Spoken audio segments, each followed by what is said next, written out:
Barokahna sekolai.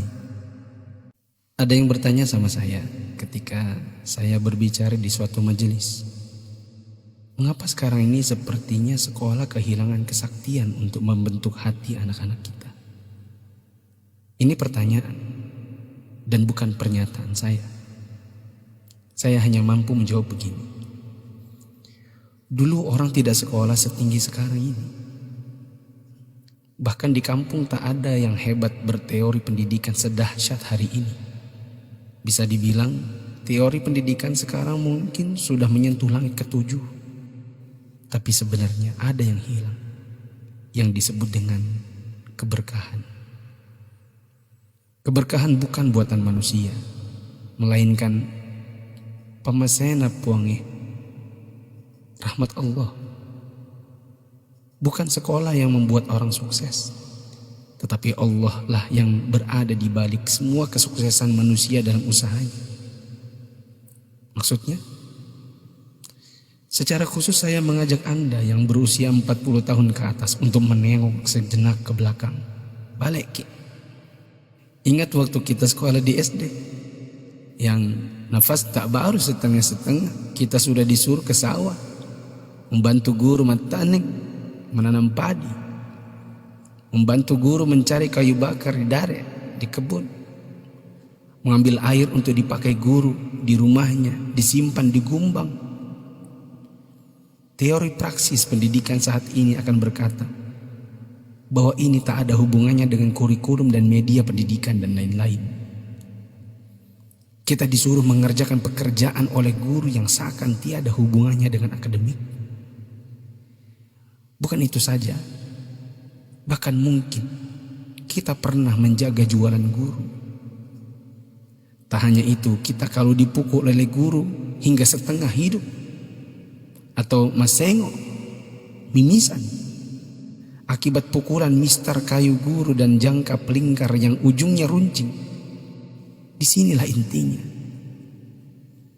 Atas itu semua, pernahkah orang tua kita protes? Pernahkah orang tua kita mengeluh dengan tugas-tugas tadi? Pernahkah orang tua kita melarang kita ikut ekskul dalam tanda kutip yang saya sebutkan tadi, mencari kayu, mengambil air? Sama sekali no. Orang tua kita tidak pernah mempersoalkan. Inilah mata air yang mengalirkan keberkahan.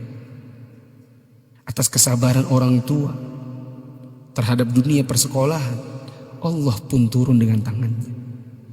Dia membalas kebaikan hati orang tua atas penghormatan terhadap guru dan eksistensi sekolah yang bahkan mungkin dengan segala kelemahan.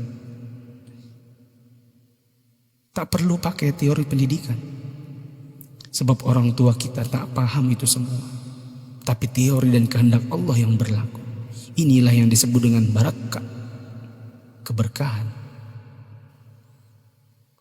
Boleh jadi kita sudah jauh berjalan, tapi mari kita tengok sejenak betapa hebatnya pendidikan orang dulu. Kebodohan guru zaman dulu dengan ekskulnya, serta kesabaran orang tua dengan ketidakpahamannya, rupanya mengusik Allah Ta'ala dengan menurunkan barakah pamasya atas berkat rahmat Allah. Bukan hanya bagi guru, tidak juga hanya untuk orang tua. Bahkan keberkahan itu pun dinikmati oleh anak didik. Tengoklah sekarang, orang tua memenjarakan guru, anak memfitnah gurunya, dicubit bilangnya ditempeleng, diajari katanya dicaci maki, dinasihati lapornya dihina, ditegur ujarnya dipermalukan. Bagaimana mungkin berkah Allah bisa datang? Anda yang berumur 40-an, pernah kita melakukan ini? Bahkan kita membohongi orang tua karena melindungi guru. Kalau perlu orang tua tak perlu tahu apapun keadaannya. Itulah sebabnya di akhir sekolah dahulu kita selalu menyisakan air mata kebahagiaan.